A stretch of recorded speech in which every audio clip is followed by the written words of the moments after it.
The line of competition for really eye-catchy stories is getting higher, producing frustration. Even when we seem to be trumping artistic expression and celebrating originality and meaningful work, all that we end up with at best is selling it, along with our souls. And no, it's not the lack of talent or money that is the reason. There is something that we all ironically overlooked. An outstanding filmmaker who didn't buy the trash about how to write stories, years after he is well established, he drops the hints to his mastery.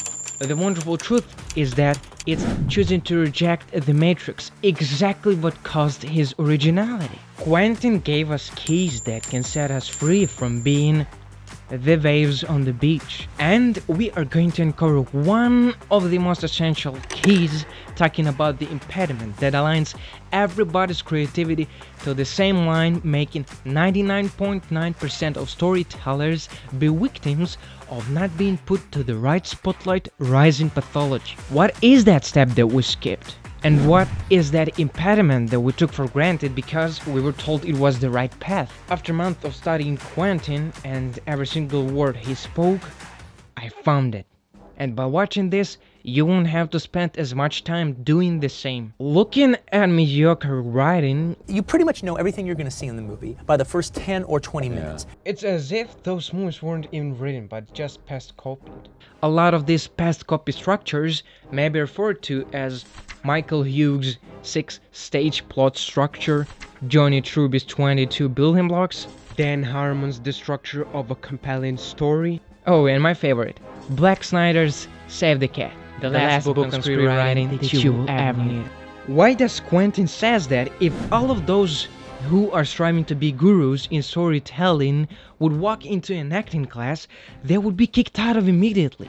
Why? What is that they teach in writing classes that is so contrary to the teachings of acting schools that Quentin holds as essential and as great story givens as his work proves it to be? Behold the canvas of acting, bad and good, starkly displayed.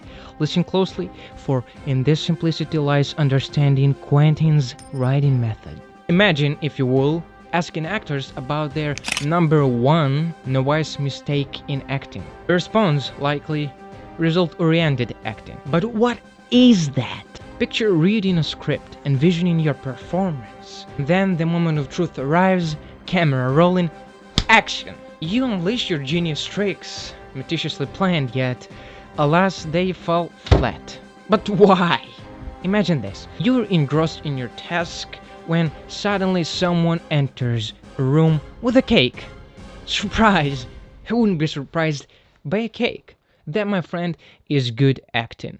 The character that you embody lives without foresight, immersed in their world. The unexpected happens and they respond, genuinely and authentically. You'd never predict every future occurrence, planning your actions meticulously. It's too much, too stressful, and more importantly, in real life, even impossible.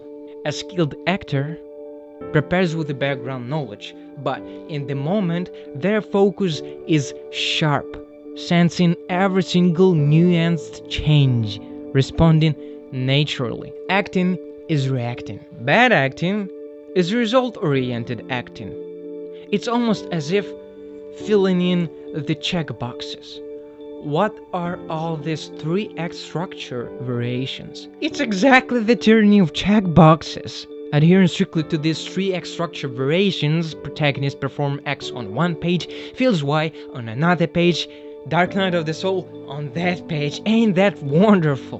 But wait a minute, you ain't heard nothing yet. You ain't heard nothing yet. It's stifle uniqueness, leaving no room for extraordinary. The story structures are too formulaic, causing diminishing engagement. Strict adherence to these structures stifles writers' creativity. Not only it attempts to pressure you to fit your ideas into the predetermined plot points, which definitely hinders the exploration of unconventional narrative approaches, it actually does it. These structures emphasize neat and tidy resolutions, which don't reflect on real life, killing the rhythm of realisticness. Certain story systems encourage use of overuse tropes and cliches, which makes stories feel unoriginal and definitely fails to captivate audiences who are constantly looking for fresh and innovative narratives. Stories that deviate from these structures offer more authentic and realistic portrayal of human experience. Not only I am inviting you to abandon all of the tyrannical presuppositions about how to write great stories, I'm inviting you to recognize the essentials of writing. Writer's uniqueness emerges when the shackles of preconceived notions about the future are cast aside. Ladies and gentlemen, here lies the key to unlocking original writing, moment by moment. So before you is a delicate choice. Stick to the constraints of conventionality or venture into the wilderness of originality. Make the right choice.